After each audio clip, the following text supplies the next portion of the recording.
ভরা বিয়ের আসর হতে সদ্য বিয়ে করা বউয়ের হাত ধরে টানতে টানতে নিয়ে যাচ্ছে তন্ময় শাহরিয়ার। মেয়েটার ছোট্ট দেহটা সুঠাম দেহের অধিকারী তন্ময়ের পায়ের সাথে পায়ে পা মিলিয়ে হাঁটতে পারল না, যার ফলে বারবার শাড়িতে পা বেঁধে পড়ে যেতে নিয়েও নিজেকে সামলে নিচ্ছে। সবাই আর চোখে দেখছে সেটা, কিন্তু কেউ কিচ্ছু বলার সাহস পাচ্ছে না। পাবে কি করে? একটু আগে এই ছেলে মেয়েটাকে সকলের লাঞ্ছনা থেকে বাঁচিয়েছে সে। তন্ময় মেয়েটাকে গাড়ির কাছে এনে হাত ছেড়ে দেয়। চোখ মুখ জুড়ে রয়েছে আগ্নেয়গিরির লাভা। শক্ত মুখে মেয়েটির দিকে তাকিয়ে বলল, গাড়িতে উঠো। মেয়েটি যেন বুঝলো না তন্ময়ের কথা, অবুঝ চাহনি নিয়ে তাকিয়ে রইল। হাত টেনে আনায় হাতটা ভীষণ জ্বলছে। খুব শক্ত করে ধরেছিল কিনা। তন্ময় মেয়েটাকে ঠাই দাঁড়িয়ে থাকতে দেখে ধমক দিয়ে বলে, কথা কানে যায়নি, গাড়িতে যে উঠতে বললাম। মেয়েটা ঈষৎ কেঁপে উঠল। আশেপাশে তাকালো, কাউকে খুঁজলো, কিন্তু কাউকে দেখতে পেল না। তন্ময়ের ইতিমধ্যে ধৈর্যের বাঁধ ভেঙে গেছে। মেয়েটার হাত শক্ত করে চেপে গাড়ির দরজা খুলে গাড়িতে ঢোকালো। আকস্মিক ব্যথাযুক্ত হাতে আবারও তন্ময়ের চেপে ধরায় এবার ব্যথায় মৃদু আহ শব্দ করে উঠল মেয়েটা। সেদিকে তন্ময়ের হুঁশ নেই। সে মেয়েটাকে বসিয়ে নিজেও ড্রাইভিং সিটে বসে গাড়ি স্টার্ট দেয়। মুহূর্তেই বুকটা ধক করে ওঠে মেয়েটার। গাড়ির জানালা দিয়ে তৎক্ষণাৎ মাথা বের করে পেছনে তাকায়, আর তখনই দেখতে পাই চারটে মরিচিত মুখ হন্তদন্ত হয়ে আসছে। মুহূর্তেই মুখে হাসি ফুটলেও পরিচিত মুখগুলো যখন দৃষ্টি সীমারেখার বাহিরে চলে গেল, তখনই মুখ জুড়ে হানা দিল আতঙ্ক আর ভয়। চিত্রা হন্তদন্ত হয়ে বিয়ে বাড়ি থেকে বের হতেই দেখতে পায় তার ছেলের গাড়ি ততক্ষণে তার ধরা ছোঁয়ার বাহিরে চলে গেছে। চিন্তায় তার প্রেশার হাই হয়ে যাচ্ছে। এই রাত করে মেয়েটাকে কোথায় নিয়ে যাচ্ছে কে জানে। মেয়েটার সাথে বাজে কিছু করবে না তো তন্ময়? কথাটা ভাবতেই ভয়ে শিউরে ওঠে চিত্রা। হঠাৎ কাঁধে কারো স্পর্শ পেতেই চিত্রা পাশ ফিরে তাকায়। কাঙ্ক্ষিত মুখ দেখে চিত্রা ধরা গলায় বলল, আমি কি ভুল সিদ্ধান্ত নিয়ে ফেলছি? আমার ভুল সিদ্ধান্তের মাসুল কি ওই মেয়েটাকে দিতে হবে? মোটেও ভুল সিদ্ধান্ত নিসনি তুই। একটা মেয়েকে অপমান হওয়ার হাত থেকে বাঁচিয়েছিস। তৃষ্ণার কথায় চিত্রা পরপর কয়েকবার পলক ফেলে। মেয়েটাকে বাঁচাতে গিয়ে আবার মাঝ সমুদ্রে ফেলে দিলাম তৃষ্ণা। তন্ময় সব রাগ মেয়েটার উপর ফেলবে। কি করব এখন? মেয়েটাকে নিয়ে কোথায় গেল ওভাবে? আমার দুশ্চিন্তা হচ্ছে তৃষ্ণা। আমি ভুল সিদ্ধান্ত নিয়ে ফেলছি। পাগলের মতো বিলাপ করতে থাকে চিত্রা। তৃষ্ণা চিত্রাকে জড়িয়ে ধরলো, মাথায় আলতো করে হাত রেখে বলল, এত চিন্তা করিস না, রাহাতকে পাঠিয়েছি, সাথে লিখন আর সাব্বিরও আছে, ওরা ঠিক সামলে নেবে। একটু শান্ত হলো চিত্রা। ওরা তিনজন পারবে তন্ময়কে শান্ত করতে, কিন্তু মনে এখনো অশান্তির ঝড় বইছে। আজ এসেছিল চিত্রা তৃষ্ণা ডক্টর মরিয়ম মান্নানের হাস্তির বিয়েতে। মেয়েটাকে এর আগেও চিত্রা বেশ কয়েকবার দেখেছে। ভীষণ মিষ্টি একটা মেয়ে। মেয়েটার বাবা গ্রামে থাকে, মা নেই। মেয়েটাও গ্রামে থাকতো, কিন্তু ভালো পড়াশোনা করার জন্য মেয়েটাকে এই শহরে এনেছেন মরিয়ম মান্নান। এর মধ্যে ভালো ঘর থেকে বিয়ের জন্য প্রস্তাব আসায় মরিয়ম মান্নান তার ভাই মৃণালকে খবর পাঠায়। মৃণাল প্রথমে রাজি হতে চায়নি, তার মেয়েটা এখনো ছোট, বিয়ের বয়স হয়নি। কিন্তু বোনের জোরাজুরিতে নাও করতে পারেনি মুখের উপর। বোন তার যথাযথ কারণ তুলে ধরেছিল। মৃণালের মেয়ে ছাড়া আর কেউ নেই, মেয়েরও বাবা ছাড়া কেউ নেই। বাবা অন্তঃপ্রাণ মেয়েটা। সেখানে হুট করে মৃণাল হোসেনের খারাপ কিছু হয়ে গেলে তখন কে দেখবে মেয়েকে? আজকাল শরীরে অসুখ বেড়েছে, বুকে প্রায় সময় ব্যথা হয়। তখন মনে হয় নিঃশ্বাস বুঝি থেমে গেল। এই নিঃশ্বাস থামার আগে মেয়েটার একটা গোছ করে দিতে পারলে মরে গিয়েও তখন শান্তি পাবেন। তারপর মৃণাল বোনের বাসায় এসে মেয়ের বিয়ে ঠিক করেন। ছেলে কলেজে শিক্ষকতা করেন। দেখতে শুনতে বেশ ভালোই। পাত্রপক্ষরা আর্জি জানায় যত তাড়াতাড়ি সম্ভব বিয়ের কাজ সম্পূর্ণ করতে। মৃণাল হোসেন বোনের সাথে পরামর্শ করে সিদ্ধান্ত নেন বোনের বাসা থেকে মেয়ে বিয়ে দেবেন। সেই অনুযায়ী দিনক্ষণও ঠিক করা হলো। বিয়ের দিনও ঘনিয়ে এলো, কিন্তু পাত্র এসে পৌঁছলো না। শোনা গেল পাত্র পালিয়েছে তার প্রেমিকাকে নিয়ে। কথাটা মৃণালের কানে আসতেই মৃণালের বুকে ব্যথা শুরু হয়ে যায়। মা হারা মেয়ে তার, কিন্তু ছোট্ট মেয়েটা সেদিকে প্রক্ষেপই করলো না যে তার হবু স্বামী পালিয়ে গেছে। লোকজন তাকে এখন কথা শোনাবে। সে বাবার জন্য কেঁদে কুটে হয়রান হয়ে যাচ্ছে। বারবার ফুপুর দিকে তাকিয়ে বলে, ও ফুপু, বাবার বুকে ব্যথা করতেছে, একটু ঔষধ দিয়ে ঠিক করে দাও না। মরিয়ম মান্নান ঔষধ নিয়ে মৃণালকে সুস্থ করে তোলেন, কিন্তু মৃণাল বিলাপ করে চলছে মেয়েটার এখন কি হবে সেটা ভেবে। লোকজনও কানা ঘোষা করছে। কেউ কেউ হা হতাশ করছে মেয়েটার হয়ে, আবার কেউ অলক্ষী বলে আখ্যায়িত করছে। অথচ ছোট্ট মেয়েটির সেদিকে খেয়াল নেই। চিত্রা তৃষ্ণা দেখছিল পরিস্থিতিটা। চিত্রার ভীষণ মায়া হলো মেয়েটার মুখশ্রী দেখে, সাথে রাগও হলো লোকজনের কথা শুনে। তাই তো প্রতিবাদ করে লোকগুলোর উদ্দেশ্যে বলল, আপনারা কি মানুষ? একটা মেয়ের বিয়ে ভেঙে গেছে আর অমনি সেটা সুযোগ নিয়ে কথা শোনাচ্ছেন? এই মেয়েটার জায়গায় আপনাদের মধ্যে কারো মেয়ে হলে এভাবে বলতে পারতেন? কিছু মানুষ চুপ হয়ে গেল, আর কিছু মানুষ জ্বলে উঠল। একজন বলে উঠল, আপনার গায়ে লাগছে কেন? মেয়েটা অপয়া না হলে পাত্র কেন পালিয়ে যাবে? সেটা পাত্রকে গিয়ে জিজ্ঞেস করুন, মেয়েটাকে দোষারোপ না করে। শুনেছি আপনার তো ছেলে আছে। আপনার যখন মেয়েটার জন্য এতই মায়া লাগছে, তো আপনার ছেলের বউ করে নিয়ে যান। চিত্রা কটমট চাহনি নিয়ে তাকালো। কিছু বলতে নিলেই তৃষ্ণা টেনে সরিয়ে নিল। এদের সাথে কথা বাড়াস না তো। এর মধ্যেই মরিয়ম মান্নান বেশ কান্নাকাটি করলো চিত্রার কাছে। বারবার মেয়েটার কি হবে এসব বলে উঠছিল। হঠাৎ মনে পড়লো ওই মহিলাটার কথা। ছেলের বউ করলে এত মন্দ তো হয় না, তাই তো জরুরি তলব জানিয়ে ছেলেকে আসতে বললো তৃষ্ণাকে দিয়ে। তন্ময় সবে মাত্র বাসায় ফিরেছে, হঠাৎ ফুপির ফোন পেয়ে বেশ অবাক হয়। ফোনটা রিসিভ করে কানে নিতেই শুনতে পাই তৃষ্ণা তাকে তাড়াতাড়ি মরিয়ম মান্নানের বাসায় আসতে বলছে আর্জেন্ট। প্রতি উত্তরে কোনো কথাই বলার সুযোগ দেয়নি তৃষ্ণা। তন্ময় ভয়ানক কিছু ভেবে ওভাবেই ছুটে চলে আসে মরিয়ম মান্নানের বাসায়। তন্ময় জানে না এখানে আজ বিয়ে হচ্ছে, জানবেই বা কি করে। তন্ময় তো নিজ বাড়িতেই থাকে না। এখানে এসে তৃষ্ণাকে খুঁজে পেতে সময় লাগেনি তন্ময়ের। কি হয়েছে ফুপি, সব ঠিকঠাক তো? কোনো কিছু ঠিকঠাক নেই তন্ময়। মানে? মানেটা হচ্ছে, তুই কি আমার একটা অনুরোধ রাখবি? তন্ময় পেছন ফিরে তাকায়। চিত্রাকে দেখা মাত্রই তার মুখের ভঙ্গিমা বদলে যায়। চিত্রা অধীর হয়ে তাকিয়ে আছে ছেলের পানে উত্তর শোনার। শেষবারের মতো তোর মায়ের একটা অনুরোধ রাখ না তন্ময়। তন্ময় চোখ মুখ শক্ত করে জবাব দিল। আমি তার কোনো অনুরোধ রাখতে পারবো না ফুপি। চিত্রার হৃদয়টা কয়েক টুকরোতে ক্ষত বিক্ষত হলো। ছেলের কাছে নিজের জন্য এমন ক্রোধ রাগ দেখতে দেখতে জীবন বিষিয়ে গেছে তার। চোখ নোনা জলে টইটম্বুর করছে। পলক ফেলতেই তা গড়িয়ে পড়ল। তৃষ্ণা আহত হলো। এভাবে বলছিস কেন তন্ময়? তোর মায়ের সম্মান জড়িয়ে আছে এখানে। তুই কি চাস তোর মায়ের অসম্মান হোক? তন্ময় ভ্রু কুচকালো। মানে? বুঝতেই পারছিস এখানে আজ বিয়ে, কিন্তু যার বিয়ে তার বিয়েটা ভেঙে গেছে। লোকজন বাজে বাজে কথা বলছে। মেয়েটা তো এখন এসব বাজে কথা ডিজার্ভ করে না। মেয়েটাকে ভীষণ স্নেহ করে চিত্রা। মেয়েটাকে তোর বউ করবে বলে কথা দিয়ে ফেলেছে। প্লিজ তুই মেয়েটাকে বিয়ে কর। তৃষ্ণা পুরোপুরি সত্যি বলেনি। চিত্রা কথা দেয়নি বিয়ে নিয়ে। সে আগে চাইছে তন্ময় রাজি হোক, তারপর বিয়ের কথা তুলবে। চিত্রা জানে খুব সহজে তন্ময় রাজি হবে না, কিন্তু তৃষ্ণা ঠিক রাজি করিয়ে ছাড়বে। তন্ময়ের দৃষ্টি কঠোর হলো। আশেপাশে তাকিয়ে হাঁসফাঁস করতে লাগলো। যথাসম্ভব রাগ কন্ট্রোল করার চেষ্টা করছে। আমাকে কি তোমাদের মানুষ মনে হয় না ফুপি? আমি কি কোনো মেশিন যে তোমরা যেভাবে চালাবে আমি সেভাবে চলবো? আমার মত অমত নেই নিজস্ব? অবশ্যই আছে, থাকবে না কেন? তুই তো তোর নিজের স্বাধীন মতোই চলিস। কেউ আমরা বাধা দেই আর দিলেও কি শুনিস? তুই নিশ্চয়ই চাইবি না তোর মায়ের অসম্মান অন্য কেউ বা বাহিরের লোকের সামনে হোক। আজ হোক কাল হোক বিয়ে তো করবেই তুই, সেখানে আজ করলে সমস্যা কোথায়? মেয়েটা বাজে কথা থেকে মুক্তি পাবে। সরি ফুপি, আমার পক্ষে অজানা এক মেয়েকে বিয়ে করা পসিবল না। আমি আসছি। তোর মায়ের কসম, বিয়েটা করে নে তন্ময়। তন্ময় ফিরে যাওয়ার জন্য পা বাড়াতেই তৃষ্ণার কথা শুনে পা থেমে যায়। হাত তার মুঠোবন্দি হয়ে আসে। কপালের রগ ভাসমান হয়। পেছন ফিরে আশেপাশে তাকায়। কিছুটা দূরে বিয়ের বেনারসি পরে অগোছালো হয়ে এক লোকের পাশে দাঁড়িয়ে আছে একটি মেয়ে। তন্ময়ের মস্তিষ্ক বুঝে নিল ওটাই সেই মেয়ে। বড় বড় পা ফেলে এগিয়ে গিয়ে মেয়েটার হাত ধরে বলে, কাজীকে বিয়ে পড়াতে বলুন। মরিয়ম মান্নান পাশেই ছিল। তন্ময়কে দেখে সে বেশ অবাক হয়। তৃষ্ণা এগিয়ে এসে কাজীকে বিয়ে পড়াতে বলে। কাজী বিয়ে পড়ায়। তন্ময়কে কবুল বলতে বললে সে শক্ত মুখে কবুল বলল।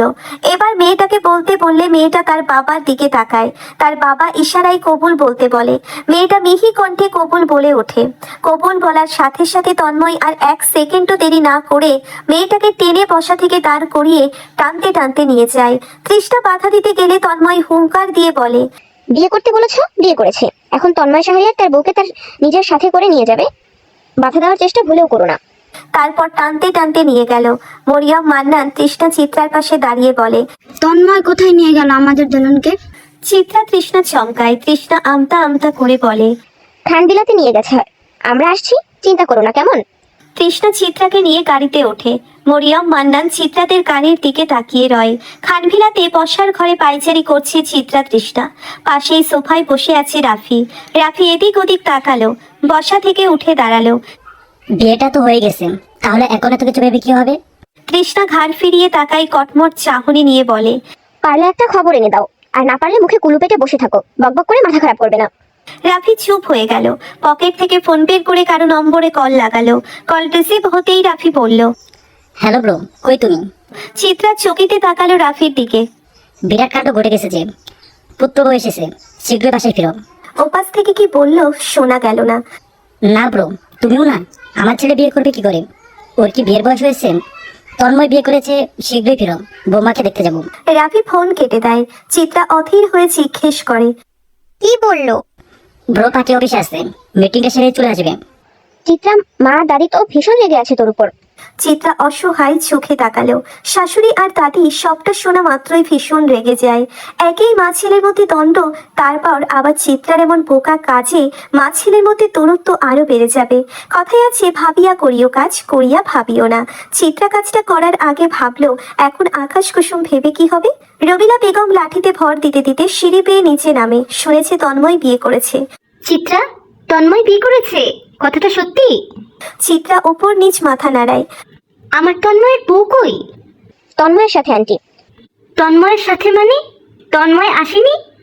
না, ফোন দিয়ে খোঁজ নিছিলা? ফোন ধরেনি খালা, রিং হচ্ছে, রিসিভ হচ্ছে না। তৃষ্ণার কথায় আশাহত হয় রমিলা বেগম। চিত্রা তড়িঘড়ি করে রুমে চলে যায়। এখন একজনই পারবে তন্ময়কে একটু হলেও পৌঁছাতে। 6 তলা একটা অ্যাপার্টমেন্টের সামনে এসে গাড়িটি থামায় তন্ময়। আশেপাশে তাকিয়ে গাড়ি থেকে নামার জন্যে উদ্যত হতেই চোখ যায় পাশে থাকা দোলনের উপর, যে সিটে মাথা দিয়ে ঘুমের দেশে তলিয়ে গেছে। তন্ময় বিড়বিড় করে ঘুম কাতুরে পড়ল। তারপর গাড়ি থেকে নেমে গাড়ির ওপর পাশে দোলনের কাছে গিয়ে দোলনকে ডাকতে থাকে। এই মেয়ে ওঠো, শুনতে পাচ্ছো? ওঠো বলছি।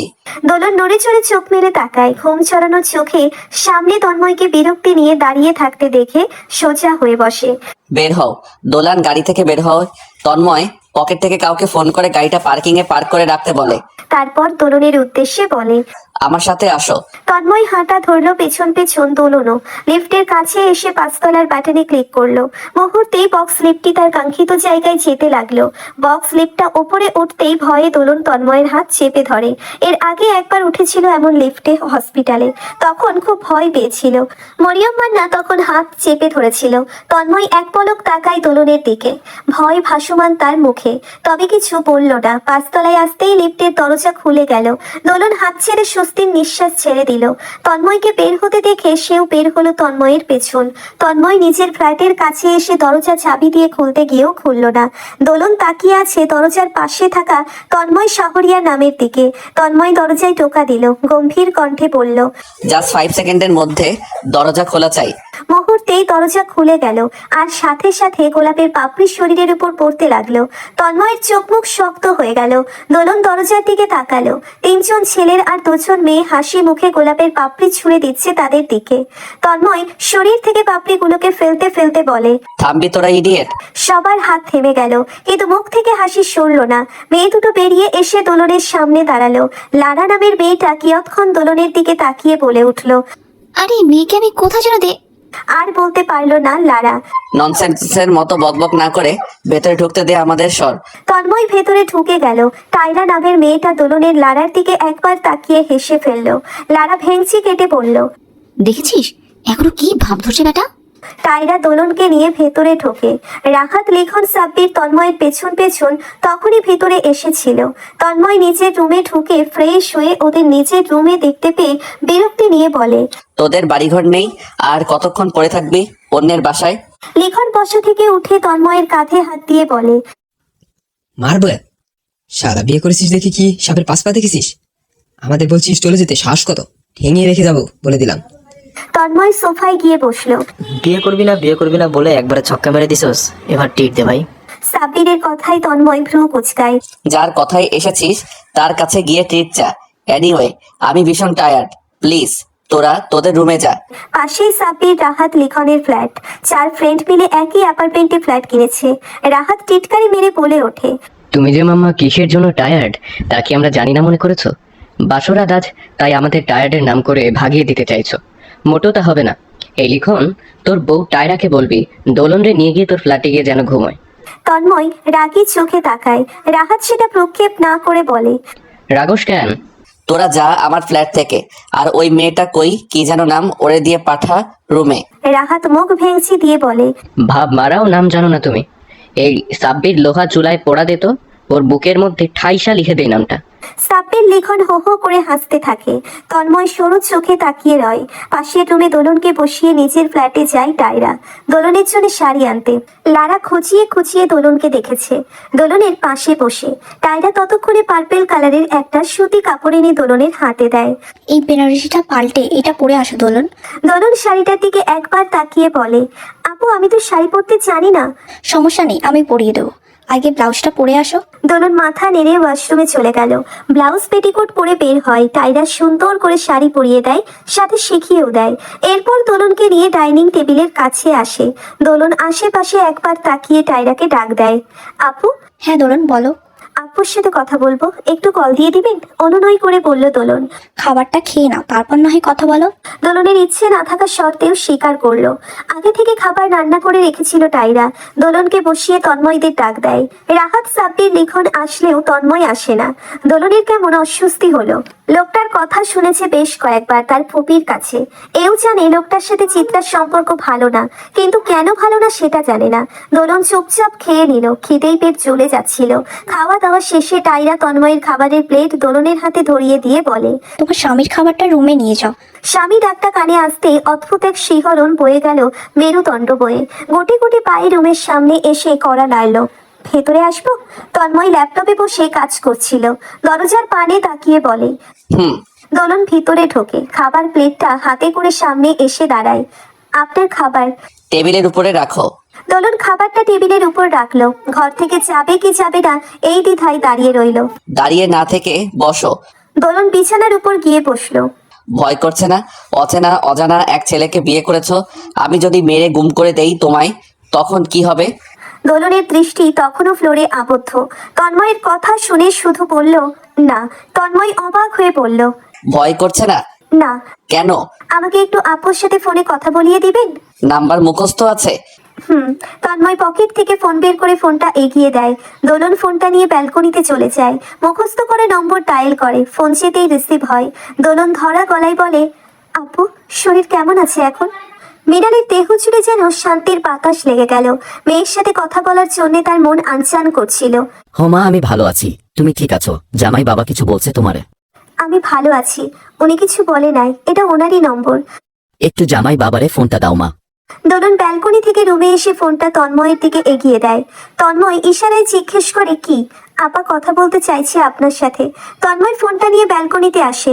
ফোন কানে নিয়ে সালাম জানায়। মৃণাল সালামের জবাব দিয়ে বলে, জানি বাবা বিয়েটা স্বাভাবিকভাবে হয়নি, আমার মেয়েটারে কষ্ট দিও না, ও সহজ সরল বোকা, ভীষণ বোধ বুদ্ধি কম।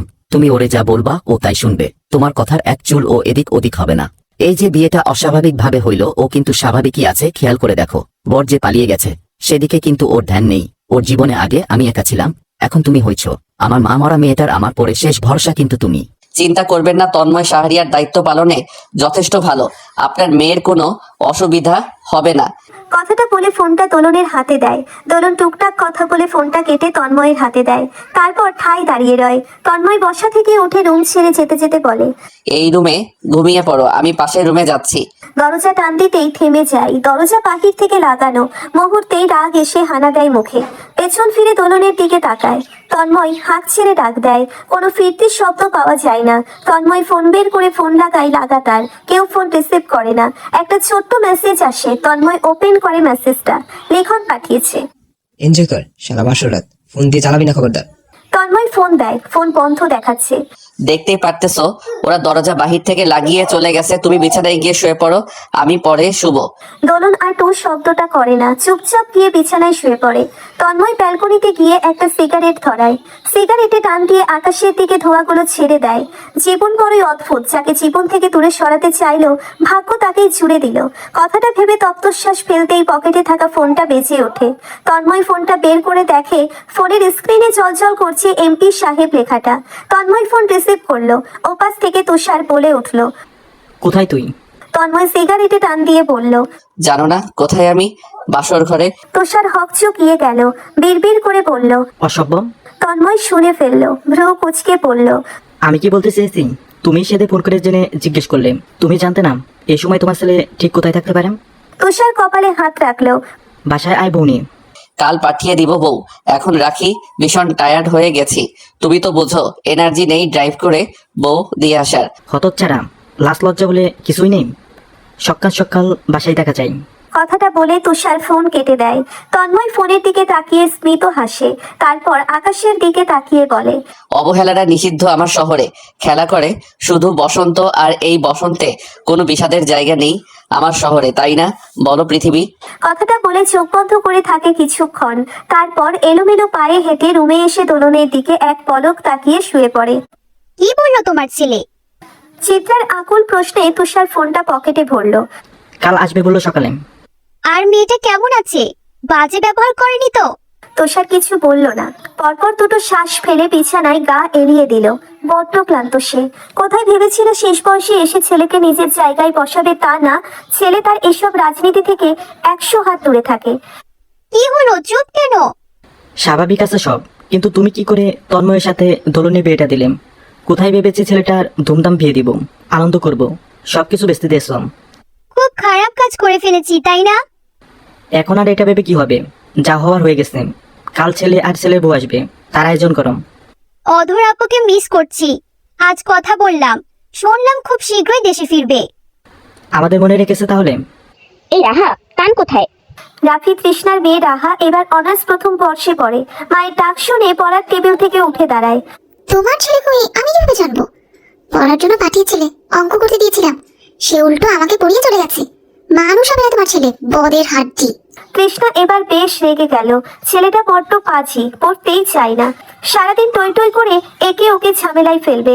এই তো সেদিন বাগানে রহিম চাচা পানি দিচ্ছিল, পেছন থেকে তান গিয়ে পানির পাইপে পাড়া দিয়ে পানি আটকে দিল। রহিম চাচা পানি আসছে না দেখে যেই না পাইপটা মুখের সামনে ধরলো, অমনি তান পাশ সরিয়ে দিল। সহসা পানি সব রহিম চাচার মুখে এসে পড়লো। তৃষ্ণা মেয়ের ঘর ছেড়ে এবার তানকে গলা ছেড়ে ডাক দিল। তান তার বড় বাবার ঘরের দিকে যাচ্ছিল। তুষারকে সে বড় বাবা ডাকে। এই নিয়ে তৃষ্ণা প্রায় তানকে বকে, মামাকে কেন বড় বাবা ডাকবে? তখন রাফি এসে ছেলেকে শিখিয়ে দিত, বাবার ভাইকে মানুষ কি ডাকে? বড় বাবাই তো ডাকে। সে এখন তোমার ভাই হলে আমার ছেলে বড় বাবা রেখে মামা ডাকবে কেন? এই নিয়ে কয়েক চোট তর্কাতর্কি হয়ে যেত। মায়ের গলার আওয়াজ শুনে 10 বছরের তান তাড়াতাড়ি তুষার চিত্রে ডুবে ঢুকলো। তুষারকে বিছানায় শুয়ে থাকতে দেখে আলতো পায়ে এগিয়ে গিয়ে ফিসফিস করে বলল, তোমার ছেলে নাকি বিয়ে করেছে শুনলাম, কথাটা কি সত্য? তুষার চোখ মেলে তাকায়। ছোট্ট তানকে দেখে শোয়া থেকে উঠে বসে তানকে কোলের মধ্যে উঠিয়ে নিল। সারা বাড়ির সবার চোখের মনি এই ছোট্ট তান। আমার ছেলে বিয়ে করেছে, এবার তো তোমার পালা তান। মুহূর্তেই চোখ মুখ খুশিতে জ্বলে উঠল। সত্যি? বিয়ে করবে? হ্যাঁ হ্যাঁ, কেন নয়। কাকে করবে শুনি? পছন্দ টছন্দ আছে নাকি তান সাহেবের? হ্যাঁ বড় বাবা, আমাদের স্কুলের ওই মিসটাকে আমার হেব্বি লাগে, ইস কি সুন্দর দেখতে। তুষার ভ্রু কুচকালো।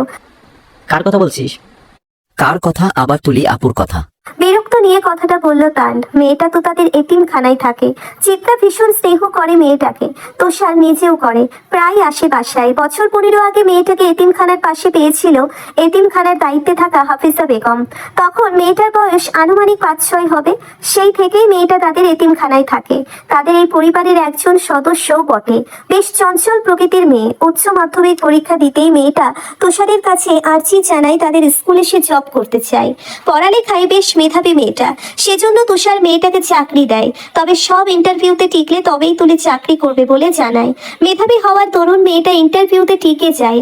এই তো মাস কয়েক হলো জব করছে সেই এতিমখানাতে থেকেই। তুষার তানের কান টেনে ধরলো। তুই ফেলটু মার্কা স্টুডেন্ট হয়ে অমন ভিলিয়ান মেয়েকে বিয়ে করে ইচ্ছে পোষণ করিস তান? Same on you. তান কান ছাড়াতে ছাড়াতে বলে, কেন ফেলটুদের কি বিয়ে করার অধিকার নেই বাংলাদেশে? কোথায় লেখা আছে ফেলটুরা মেধাবী মেয়েকে বিয়ে করতে পারবে না? বাবা বলেছে আমি বড় হলে তুলা আপুকে এনে দিবে আমায়, সেজন্য আমি ভীষণ পড়াশোনা করছি, টপার হব, টপার দেখে নিও। ভাব নিয়ে কথাটা বলে তান। তুষার হো হো করে ওঠে। যা তোর মা ডাকতেছে, কত পড়া পড়ছিস তার হিসেব নিবি। আসছে লাড্ডু খাই যে সব এক্সামে, সে কিনা হবে টপার, হাস্যকর। ওভাবে বলো না গো বড় বাবা, হাটে এসে লাগে। অসহায় হয়ে বলে তান। আর তখনই তৃষ্ণা ঢুকে রুমে।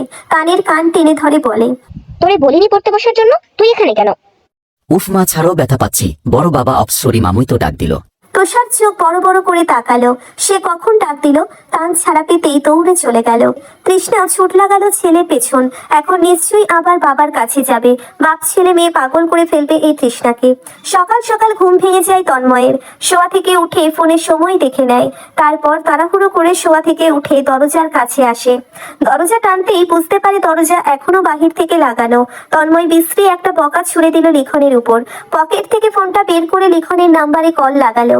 Phone switch off. তন্ময় এবার রাহাতের ফোনে কল লাগালো। দুবার রিং হতেই ফোন রিসিভ হতেই তন্ময় বলে উঠল, শয়তানের দল, দরজা খোল তাড়াতাড়ি, প্রাণে বাঁচতে চাইলে। আহামকের দল, কয়টা বাজে সে খেয়াল আছে তোদের? সময় মতো পৌঁছাতে না পারলে জবাবদিহি তুই দিবি শালা। রাহাত হুড়মুড়িয়ে শোয়া থেকে উঠল। তন্ময়ের ফ্ল্যাটের চাবি তো তার কাছে নেই। তাড়াতাড়ি ফোন কেটে দিয়ে লিখনের ফ্ল্যাটের দিকে ছুটল। দরজায় কড়া নেড়ে বলে উঠল, শালা দরজা খোল তাড়াতাড়ি, দেখ কয়টা বাজে। বউ নিয়ে পড়েও শুয়ে থাকতে পারবি? তাড়াতাড়ি তন্ময়ের ফ্ল্যাটের চাবি দে। কই রে বাপ, ওঠ তাড়াতাড়ি। কয়েকবার কড়া নাড়ার পর লিখন আড়া পোড়া ভেঙে দরজা খোলে। শালা চাবি দে। লিখন ভ্যাবলা কান্তের মতো বলে, কিসের চাবি? তন্ময়ের ফ্ল্যাটের। আর শালা কিভাবে বের হয়েছিস? লজ্জা শরম কি বউয়ের কাছে রেখে আসছিস? যা তাড়াতাড়ি গোসল সার। লিখন নিজের দিকে তাকালো। পরনে শুধু হাফ প্যান্ট। রাহাতের দিকে তাকিয়ে বেয়াক কেলের মতো হাসি দিয়ে রুম থেকে চাবি এনে হাতে ধরিয়ে দেয়। রাহাত চাবিটা হাতে নিয়ে উল্টো ফিরে যেতে যেতে বলে, তাড়াতাড়ি রেডি হয়ে বের হ। কোথায় যেতে হবে ভুলে গেছিস নাকি বউ কাছে পে? লিখনের রাহাতের কথার বানে বুঝতেই ও শিট বলে তাড়াতাড়ি দরজা লাগিয়ে গোসলখানায় ঢোকে। রাহাত তন্ময়ের ফ্ল্যাটের দরজা খুলে দিয়ে তন্ময়ের অপেক্ষা না করেই চলে যায়। থাকলে দু এক ঘা নিশ্চয়ই পিঠে পড়তো। রাহাত নিজে রুমে ঢোকার আগে সাব্বিরের ফ্ল্যাটের দরজায় কড়া নেড়ে জাগিয়ে যায় রেডি হওয়ার জন্য। তন্ময় একদম ফ্রেশ হয়ে রেডি হয়ে নেয়। তারপর রান্নাঘরে ঢুকে চুলায় গরম পানি বসিয়ে খাবার টেবিলে বসে ব্রেডে জেল লাগায়। 2 প্লেটে ব্রেড বেড়ে চুলা থেকে গরম পানিটা এনে 2 কাপ কফি বানিয়ে রুমে ঢোকে। দোলন তখনও ঘুমে। তন্ময় কিয়ৎক্ষণ চুপচাপ দাঁড়িয়ে থেকে আলতো করে ডেকে ওঠে, এই মেয়ে শুনছো? ওটো, ফ্রেশ হয়ে আসো, বেলা হয়েছে অনেক। দুবার ডাক দিতেই দোলন শোয়া থেকে আড়ামোড়া ভেঙে উঠে বসে। এদিক ওদিক চেয়ে বলে, কটা বাজে? 9টা। দোলন শোয়া থেকে উঠে ওয়াশরুমের দিকে যেতে নিলে তন্ময় বলে ওঠে, আলমারিতে ড্রেস আছে, একদম গোসল সেরে বের হবে। দোলন অবাক হয়ে বলে, এত সকালে গোসল দিতে হবে? 9টা বাজে, এখনো সকালে মনে হচ্ছে তোমার? ভ্রু কুচকে বলে তন্ময়। দোলন কথা না বাড়িয়ে আলমারি খুলতেই দেখে একটা প্যাকেট। সেটা নিয়ে বের করতেই দেখে সবুজ কালারের 3 পিস। ওটা নিয়ে চলে যায় ওয়াশরুমে।